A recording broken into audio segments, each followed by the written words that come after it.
22절에서 24절에 있는 말씀입니다. 우리 같이 읽습니다. 아버지는 종들에게 이르되 제일 좋은 옷을 내어다가 입히고 손에 가락지를 끼우고 발에 신을 씻겨라.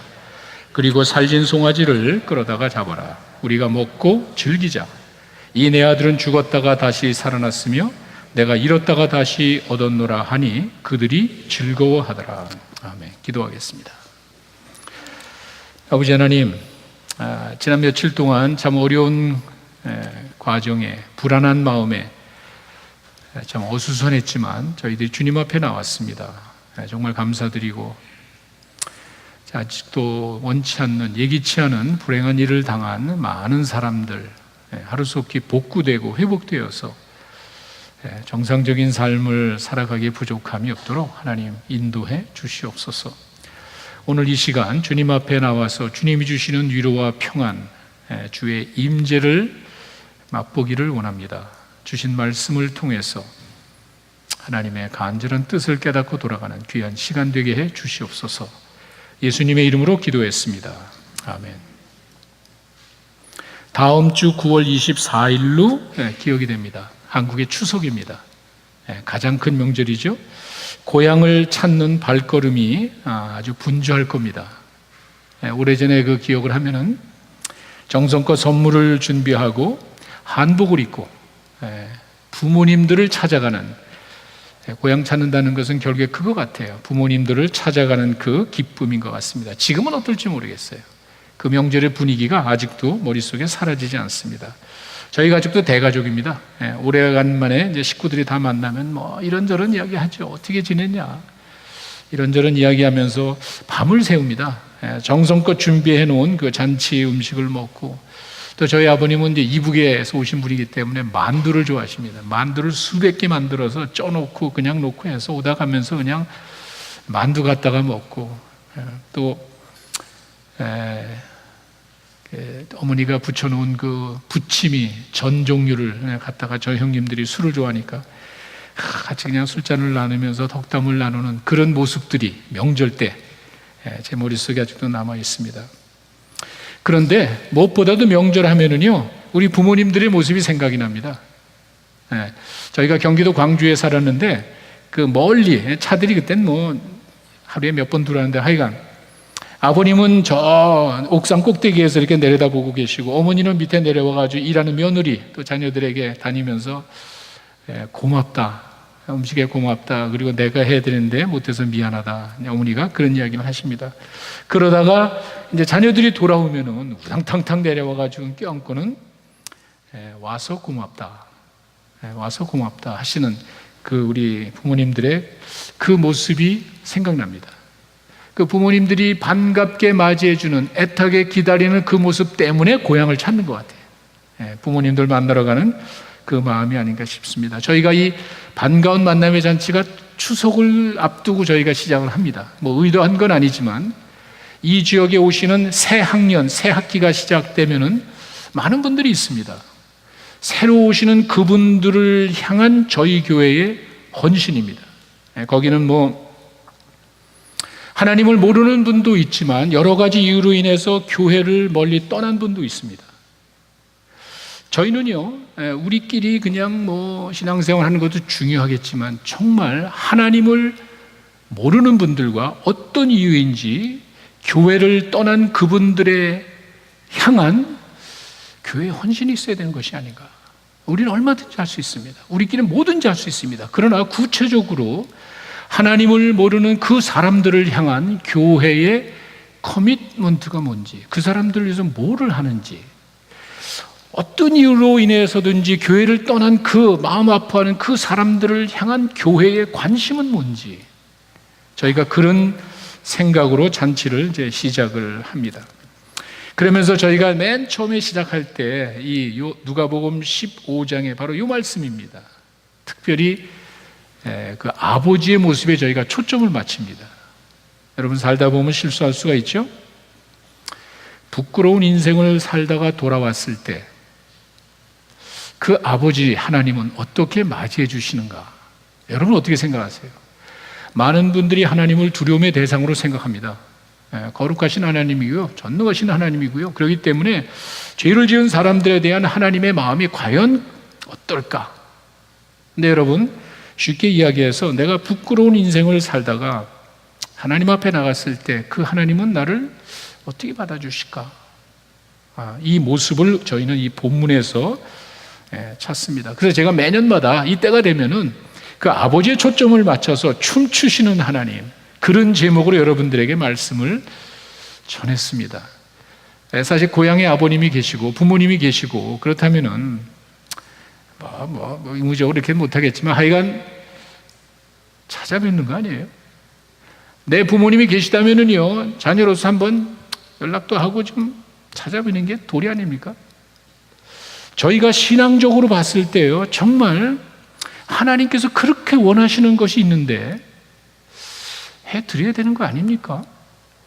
저희가 항상 여러분에게 말씀드리고, 신앙을 형식적으로 의식적으로 하지 말고 그 인격의 관계를 본다면은요, 정말 내가 고향을 찾아 부모님들을 기쁘게 해주시듯이 그 부모님들은 다른 것 없이 찾아오는 그 자녀를 보고 고맙다, 반갑게 맞이하는 그 모습을 기억하고 신앙생활도 그렇게 되는 것 아닌가?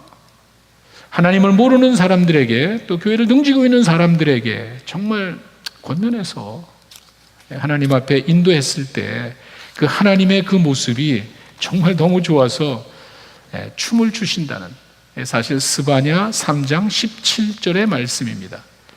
여러분 이거 다 아시는 내용이잖아요. 제가 이걸 매년마다 잔치 전주일 이때에 이 말씀을 본문으로 이제 이야기를 합니다. 우리 같이 한번 한 목소리로 읽겠습니다. 너의 하나님 여호와가 너의 가운데 계시니 그는 구원을 베푸실 전능자시라. 그가 너로 말미암아 기쁨을 이기지 못하시며 너를 잠잠히 사랑하시며 너로 말미암아 즐거이 부르며 기뻐하시리라. 우리 가운데 계신 전능하신 분입니다. 우리 안에 모든 것이 부족함이 없으신 그 하나님이 기뻐서 어쩔 줄을 몰라 하는 때가 있단 말이에요. 근데 이렇게 보면은 좀 확실하지가 않은데, 이게 우리가 읽는 개역개정인데 공동번역이라는 성경이 있습니다. 조금 표현이 좀 저질스러운 것도 있다고 그러는데, 하여간 공동번역으로 가시면은요, 이 말씀을 좀 새롭게 설명을 해줬습니다. 이거 제가 읽어드리겠습니다. 똑같은 구절의 공동번역입니다. 너를 구해내신 용사 내 하나님 야훼께서 내 안에 계신다. 너를 보고 기뻐 반색하시리니 사랑도 새삼스러워라. 명절이라도 된 듯, 그렇게 표현하면 명절이라도 된 듯 기쁘게 더동실 춤을 추시리라. 이게 우리가 믿는 하나님의 모습이에요. 우리 가운데 계신 하나님이 기뻐서 더동실 춤을 추실 때가 있습니다. 부모님을 기쁘게 해드리듯이 우리 신앙인들은 그렇게 하나님을 기쁘시게 하는 그 일을 해야 되지 않을까? 아쉬움이 많습니다. 저는 이제 미국에서 오랜 생활을 하다 보니까 5남매 중에 저만, 우리 식구들 아무도, 친척이나 아무도 미국에 사는 사람이 없어요. 참 이상해. 말도 안 되는데 저만 미국에 들어와 있습니다. 부모님이랑 너무 오랫동안 떨어져 살다 보니까 제 마음에 항상 죄송한 마음이 그냥 쌓이는데, 이제 뭐 두 분 다 돌아가셨잖아요. 이제 한국에 가도 어느 집에 갈 마음도 없고, 가더라도 어디를 가야 될지, 아버님 돌아가시고 그러니까 어머니 계시니까 어머니 쪽 하고 있는데 어머님마저 돌아가시니까 그런 마음이 사라지는 거예요. 그 부모님들이 반갑게 맞이해 주신 그 명절의 모습이 서서히 제 머릿속에서 사라집니다. 정말 그 반갑게 맞이해주고 그 며느리들이 음식하고 자녀들이 음식할 때마다 크게 둘러보면서 그래 고마워, 그래 미안하다, 내가 해야 되는데, 그러다가 이제 한 놈이 안 들어오는 거예요. 저희 식구들이 많은데 저희 아버님은요, 한 명이라도 안 들어오면 뭐 아무리 뭐 잔치라도 소용없어. 얘가 입시 준비 때문에, 대학 간다고 입시 준비 시험 때문에 안 나오는 조카가 하나가 있거든요. 그러면은 그 아이 때문에 아버님 옥상에서 기다리는 거예요. 저기 버스 내리는 거기 이렇게 바라보다가 안 오기로 했던 그 손주 그놈인 것 같아. 걸어서 들어오면은요, 아버님 막 우당탕탕 내려오면, 야 빨리 가봐, 빨리 가봐, 저놈이 온다. 그 모습이 머릿속에 사라지지가 않아요. 스바냐 3장 17절의 말씀은 바로 그겁니다. 이번 주말에 우리 하나님께서 레이로드를 바라보실 것 같아요. 그리고 바로 그 친구가 우리가 열심히 기도하고 열심히 사역했던 그 친구가 들어오면은 하나님께서는 정말 막 달려가시면서 환영해주고 더 넘실 춤을 추시는 그 모습일 거예요. 그렇다면은 그런 일 해야 되는 것 아니에요? 우리가 신앙을 그렇게 인격이 하나님으로 믿는다면, 하나님이 그렇게 기뻐하신다면은 1년에 한 번은 해야 되는 것 아니에요? 다른 적 없습니다. 우리가 그런 마음으로 저희가 잔치를 준비합니다. 그래서 제가 매년마다 춤추시는 하나님 이야기하다가 오늘은 제목을 조금 바꿨습니다. 하나님의 기쁨, 그리고 또 다른 면에서 하나님의 기쁨이 어디에 있는지를 한번 생각해 봤습니다.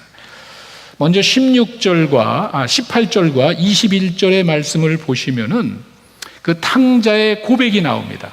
탕자가 잘못한 걸 깨닫고 이제 난 굶어 죽는구나라고 그랬을 때 이제 돌이키는 모습입니다. 내가 이런 아버지께 갈 거야. 죽게 됐잖아요.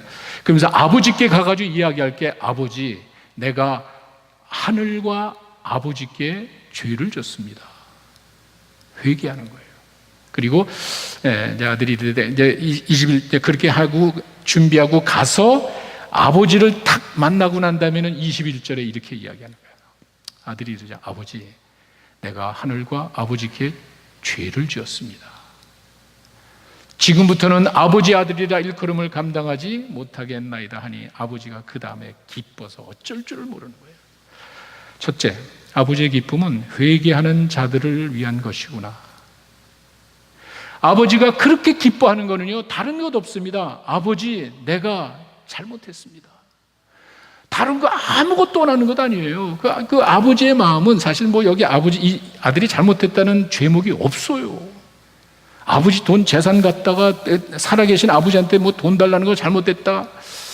그 돈 갖다가 뭐 그냥 엉망대 지저분한 거 다 이런 거 없어요. 그런 게.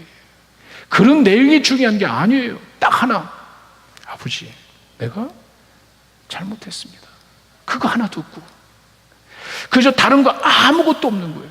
근데 재미난 게, 그런데 뭐 아버지 말고 또 하늘이 있지 않냐. 그런데 보통 하늘은 하나님을 이야기하는 거죠. 유대인들의 하늘은 하나님이란 말을 감히 못합니다. 그래서 하늘나라, 하나님 나라 이제 공통적인데, 그 하나님은 왜 이렇게 이야기합니까? 보세요. 아버지에게 돈을 달라 그래서 아버지가 사랑하는 마음에 돈을 줬습니다. 돈 가지고 무슨 짓 했는지 아버지는 모르잖아. 물론 흥청망청 썼다고 이야기하지만 무슨 더러운 짓을 했는지 아무도 모르잖아. 하나님은 안다는 거예요. 우리의 죄는요, 사람에게 한 것뿐만이 아니에요. 내가 실수하고 잘못한 거는요, 그 사람 마음을 아프게 한 것만이 아니에요. 그래서 그 사람뿐만이 아니라 하나님을 의식해야 되는 거예요. 하나님을 향한 죄라고. 우리 믿는 자들이 기억해야 될 거는요, 육신의 아버지와 육신의 사람들의 잘못된 것을 내가 회개하고 뭐 관계를 개선하는 건 좋지만 하나님을 의식해야 되는 거예요. 그래서 이 아들은 아버지와 하늘에 내가 죄를 졌습니다. 다른 것 없습니다. 아버지, 내가 잘못했습니다. 그 한마디예요. 그 한마디 때문에 이 아버지가 그냥 좋아가지고 어쩔 줄을 몰라 하시는 거예요. 이 아버지의 기쁜 거는요, 단지 자식이 돌아와가지고 그냥 잃어버렸던 자식이 만나는 그것보다 이놈이 하고 싶은 말이 얼마나 많겠어요. 그러나 비록 거지가 됐지만 중요한 건요, 그 아버지를 향한 그 아들의 진실한 그 마음이에요. 아버지, 내가 잘못했습니다. 그거밖에 없단 말이에요. 그러고 나니까 아버지가 아무것도 묻지 아니하고 그냥 막 추워서 어쩔 줄을 모르는 거예요. 그 다음에 나오는 아버지의 기쁨은 여러분들이 아시는데, 중요한 거는 아버지의 기쁨이 어디서 왔냐 하면은 회개하는 마음이었어요. 제가 이런 말을 하니까 어떤 분이 그래요. 잔치 뭐 믿지 않는 사람들 초청해서 가는 건데 VIP를 가니까 그거 되는 것 아닙니까? 물론 맞죠. 그러나 여러분, 우리가 꼭 기억해야 될 것은 아버지, 내가 잘못했습니다는 그런 사람들만의 고백이 아니에요. 여러분들의 고백이 돼야 돼요. 내가 한번 예수 믿고 구원받으면 뭐 영원토록 사니까 내가 무슨 짓을 해도 괜찮습니까? 이 아버지, 내가 잘못했습니다라는 것이 아버지 하나님을 모르는 사람이 복음을 듣고 하나님 앞에 하나님, 내가 잘못했습니다.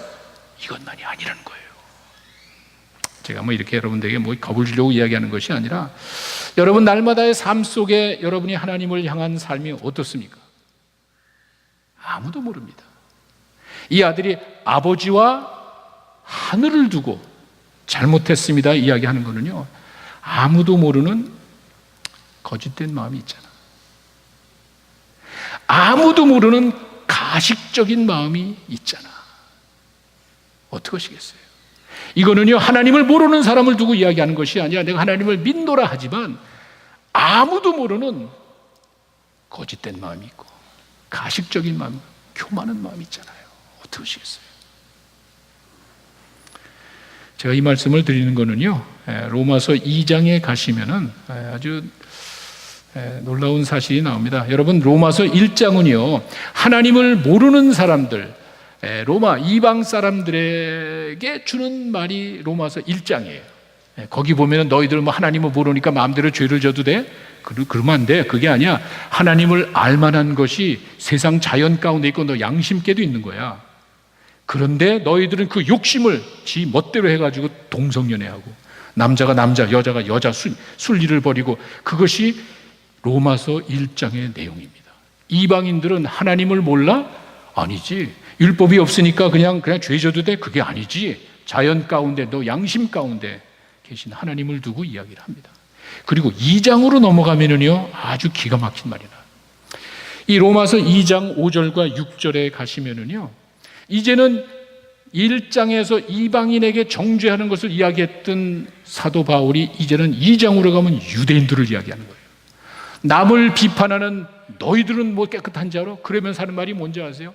다만 네 고집과 회개하지 않은 마음. 내가 하나님의 백성이라고 이야기하면서도 고집스럽게 살아가고요, 잘못된 것을 끝까지 고집을 부리고요, 회개하지 아니하는 마음을 따라 진노의 날, 곧 하나님 의로우신 심판이 나실 그때에 임할 진노를 쌓아가고 있는 거예요. 여러분, 이런 말 들어보셨어요? 제가 여러분 겁주려고 하는 말이 아니에요. 우리가 회개한다는 거는요, 믿지 않는 사람이 하나님 잘못했습니다가 아니에요. 여러분, 내가 이 땅에 살아가면서 고집스럽게 회개하지 않는 사람이 얼마나 많냐는 말이에요. 둘 중에 하나죠.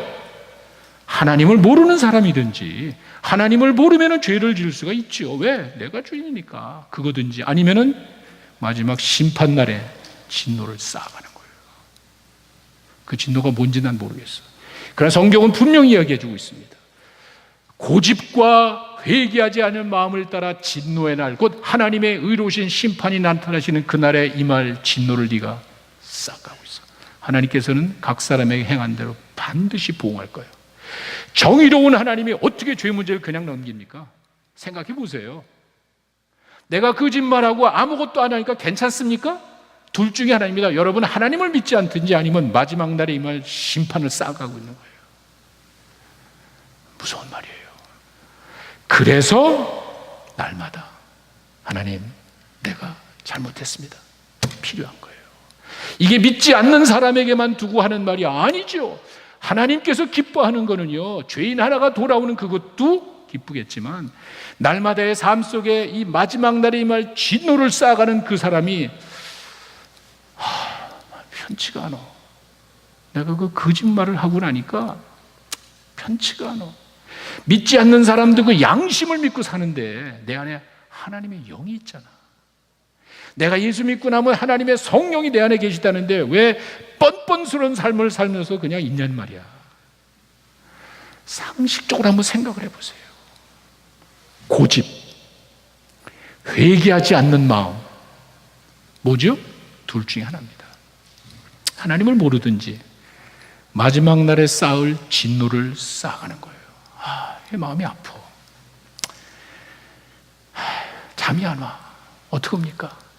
우리가 죄를 자백하면, 회개하면, 내가 죄를 자백하면 하나님은 미쁘시사, 왜냐하면 약속했기 때문에, 약속하신 대로 하는 그런 신실하신 분이기 때문에 죄를 용서해 주신다고 그러잖아요.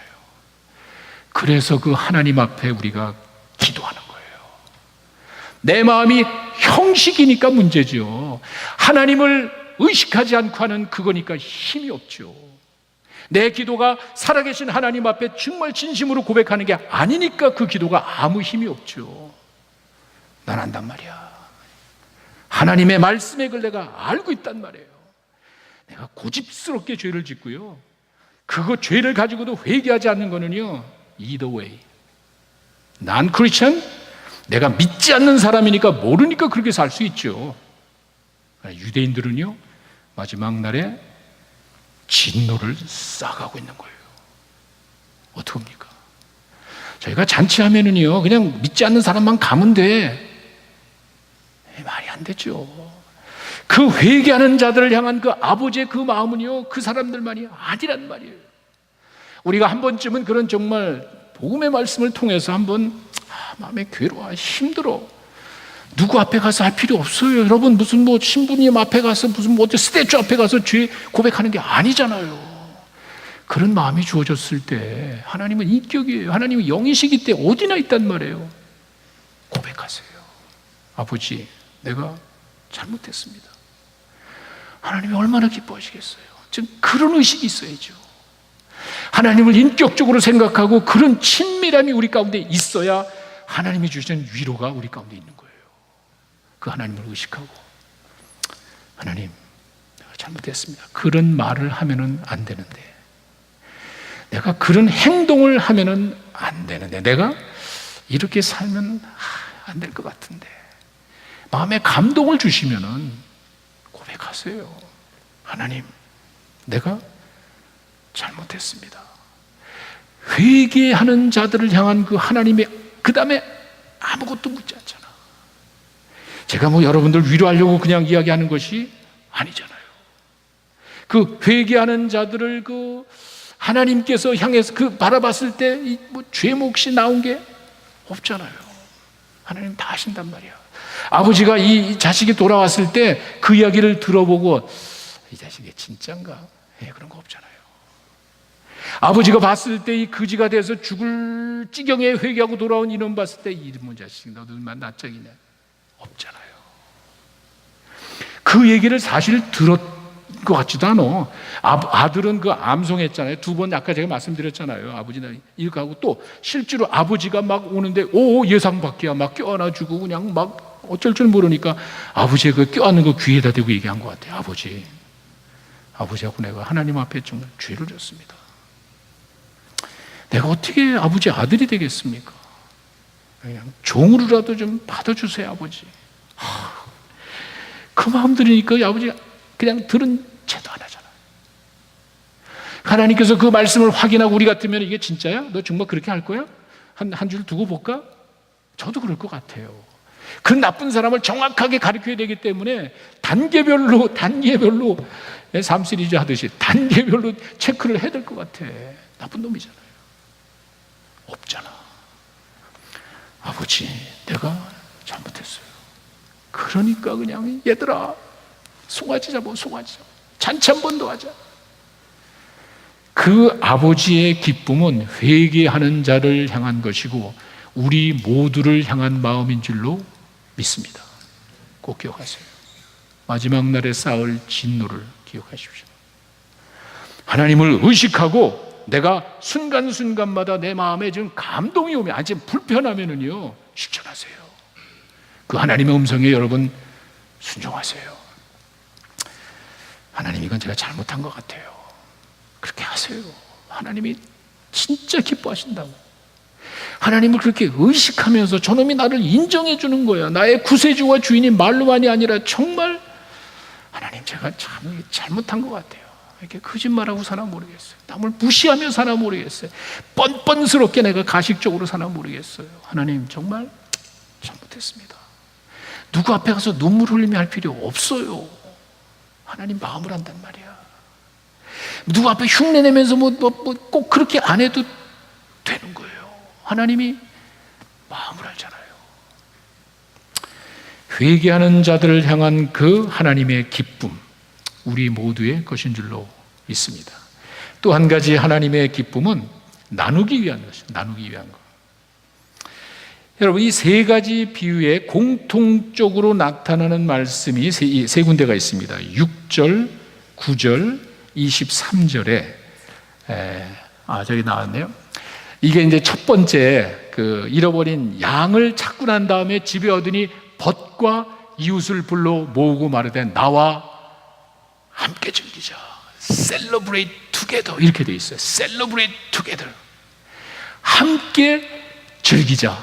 그 다음에 그 동전 잃어버렸던 그 주인이 찾고 난 다음에 벗과 이웃을 불러 모으고 말하되 나와 함께 즐기자. 그리고 이제 마지막 세 번째는 23절 오늘 본문에 가시면은 아버지가 그 아들이 돌아오고 난 다음에 그 사람들에게 송아지 한 마리를 잡아라. 살찐 송아지 한 마리 잡아라. 그리고 우리 먹고 즐기자. 우리 같이 함께 즐기자. 하나님의 그 기쁨은 나눠야 돼요. 하나님의 그 마음은 나눠야 돼요. 하나님이 어떤 분이라는 사실은 우리가 사람들에게 나눠줘야 돼요. 그리고 그 하나님은 그 기쁨을 나만 가지고 주인이 그 양 잃어버렸을 때 그냥 한 마리만 찾아가지고 있는 게 아니라 아마 두세 마리 잡았을지도 몰라요. 왜? 잔치를 해야 되는데, 먹고 즐겨야 되는데 그 마음을 나눠야 되는 거예요. 좋은 일 있으면 나 혼자만 품고 그게 안 된단 말이야. 나눠야 되는 거예요. 적어도 하나님께서 우리에게 보여주신 거는요, 그런 세 가지 비유를 통해서 공통적으로 이야기하시는 그 15장 7절에 나와 있는 그러니까 죄인 한 명이 돌아왔을 때 99명으로 인한 기쁨보다 더하다는 이 마음은 사람들에게 전해줘야 돼요. 나눠야 돼요. 뭐 이제 얘가 좀 이상할지 모르지만 잔치를 벌여놨는데 사람들이 안 온다고 생각해 보세요. 내가 우리 애 결혼식이라 사람들에게 초청을 했습니다. 며칠 전에 초청을 했습니다. 오십시오 해가지고 잔치를 다 했는데 아무도 안 왔어. 맛있게 잘 준비한 음식, 축하를 받아야 할 우리 자녀, 초청을 한 내 마음 어떻게 했어요? 가는 거예요. 같이 나눠주는 거예요. 우리말에 그런 말이 있잖아요. 좋은 소식은 나누면 그냥 막 올라가잖아요. 근데 나쁜 소식을 또 나누면 쫙 내려간다 그러잖아요. 내가 마음 아프고 슬플 때 누군가가 옆에 있어가지고 내가 그 친구의 이야기를 나누다 보면 힘이 나잖아요. 나의 아픔에 이 사람도 같이 동참해주면은요, 나 혼자 질 짐을 둘이 나눠지면은 힘이 나잖아요. 그리고 내가 기쁘고 좋은 거는 막 같이 나누면 막 신나잖아요. 함께 즐겨야 되는 거예요. 좋은 소식, 복된 소식은요, 사람들에게 나눠줘야 돼요. 그런데 잔치에 참여하기를 거절한 사람이 있었습니다. 사실 이야기의 목적은요, 누가복음 15장의 목적은 그 사람 때문에 이야기를 한 거예요. 28절에 가시면은요, 그 큰 아들의 형에 대한 이야기가 나오는데, 이게 무슨 말이냐면은 열심히 밭에 나가서 일하다가 집에 돌아오는데 무슨 소리가 나는 거예요. 야, 이게 무슨 소리냐? 우리 집에 오늘 아무것도 없을 텐데. 막 종이 뛰어나오더니, 아이고 주인님, 동생이 왔어요. 동생이 그 집 나간 동생이 들어오니까 아버지가 기뻐가지고 좀 잔치를 벌인 거예요. 잔치를 들어가세요. 신경질 확 내는 거예요. 분노를 하는 거예요. 이게 도대체 어떻게 된 일이야? 내 동생이 살아왔다는데, 그 죽었다가 살아난 그놈이 돌아왔다는데 이 형은 신경질 내는 거예요. 화를 내고. 아버지가 나가는 거예요. 나가서 그 큰아들에게 설득을 합니다. 제가 여러분에게 많이 이야기했으니까 또 이해하려는데, 이 큰아들의 그 모습을 보면은요, 아버지가 뛰어나와서 이야기하니까 Look! 이렇게 시작해요. 영어로. 이 보세요. 아버지가 좋아서 펄펄 뛰고 있는데 이 아들은요, 정신 차리세요 아버지. Look! 이것 봐요. 그러면서 하는 이야기가 뭔지 아세요? This son of yours. 당신의 이 아들이래. 자기 동생인데, 내 동생이 살아서 돌아왔는데 당신의 이 아들이, 이놈이 아들이 돌아왔는데 뭐가 좋습니까? 내가 열심히 평생에 충성스럽게 일해도 내 친구들을 위해서 무슨 염소 새끼 한 마리도 안 잡아주고, 저렇게 재산 다 갖다 낭비한 저놈한테는 또 살찐 송아리 한 마리 주고, 정신 차리세요 아버지한테 버팅기는 거예요. 야, 여기서 우리가 하나 기억해야 될 것이, 아버지 같이 있다고? 큰아들? 하나님께 가까이 있다고 하나님 마음을 아는 건 아니에요. 다른 말로 할까요? 내가 충성되게 아버지를 위해 살아간 것이 아버지를 기쁘게 하는 게 아니에요. 내가 하나님을 위해서 열심히 살아갔고 내가 하나님 가까이 있다 그래가지고 그 하나님의 마음을 헤아려 드리는 게 아니더라고요. 동떨어지게 살 수가 있는 거예요. 그냥 큰 소리에 룩 정신 차리세요. This son of yours. 당신의 이 아들이 왔다고 뭐가 좋아서 난리칩니까? 그냥 막 버티고 이놈아 너는 나와 함께 있잖아. 내 거 다 네 거잖아. 그런데 네 동생은 죽었다가 살아난 거야. 끝. 이야기가 거기서 끝나요. 그 이야기가 결론이 없습니다. 그렇게 이야기하고 나서 그냥 이 탕자 이야기는 끝나버려요. 왜? 옆에 듣고 있잖아. 바리새인과 서기관들을 위한 거예요. 그 사람들이 그렇게 살아가는 거예요. 자기들은 충성되기 때문에 저 죄인들 그건 하나님의 마음이야. 자기들은 충성되게 하나님을 섬긴다고 하지만 하나님과 동떨어지는 삶을 사는 거예요. 내가 열심히 주님을 위해서 헌신하고 살아간다는 그 자체가 하나님의 마음을 헤아리는 게 아닐 수도 있어요. 내가 하나님 가까이 있다 그래가지고 반드시 그것이 하나님을 기쁘시게 하는 게 아니에요. 그래서 우리가 하나님의 마음을 헤아려 드리는 게 그렇게 중요한 거예요. 그 아버지의 마음을, 그 아버지의 옆에 있으면서도 아버지의 마음 하나 헤아려 드리지 못하고 내 생각대로 살아간 거예요. 내 방법대로 살아간 거예요. 이야기는 끝. 결론이 어떻게 나는지 모릅니다. 아버지의 기쁨은 나누는 거예요. 그 좋은 소식은 나누는 거예요. 그게 언짢은 사람이 있다고. 하나님이 불공평하게 보이는 경우가 많습니다. 인간의 지혜와 체험과 도대 마음으로는 정말 이해할 수 없는 하나님의 엄청난 역사가 불공평하게 보일 수 있습니다. 잘 기억하십시오. 하나님의 마음을 먼저 헤아려 드리는 여러분 되시기를 바랍니다. 여러분 믿는 하나님이 어떤 분입니까? 잔치는요, 믿지 않는 사람들이 회개하고 돌아오는 것뿐만이 아니라 날마다의 삶 속에 마지막 날에 임할 진노를 쌓는 사람들을 위한 것이에요. 잔치는요, 나 혼자 기뻐서 뛰는 것이 아니라 많은 사람들에게 전해주는 거예요. 방금 만난 잔치를 눈앞에 두고 있습니다. 저희가 잔치를 준비하는 의미가 바로 그런 겁니다. 하나님의 기쁨은 회개하는 자들을 향한 것이에요. 하나님을 모르는 사람이나 하나님을 아는 사람이나 우리가 주님 앞에 회개하고 돌아올 때 하나님은 기뻐서 춤을 추시는 분이에요. 그리고 혼자만 가지고 있으면 안 돼. 나눠줘야 되는 거예요. 하나님의 마음을 모르고 뻗댕기는 잘났다고 자기 충성됐다고 자랑할 것이 아니라 그 아버지의 마음을 헤아리고 그 아버지의 마음을 많은 사람들에게 전해드리는 여러분 되시기를 바랍니다. 기도하겠습니다.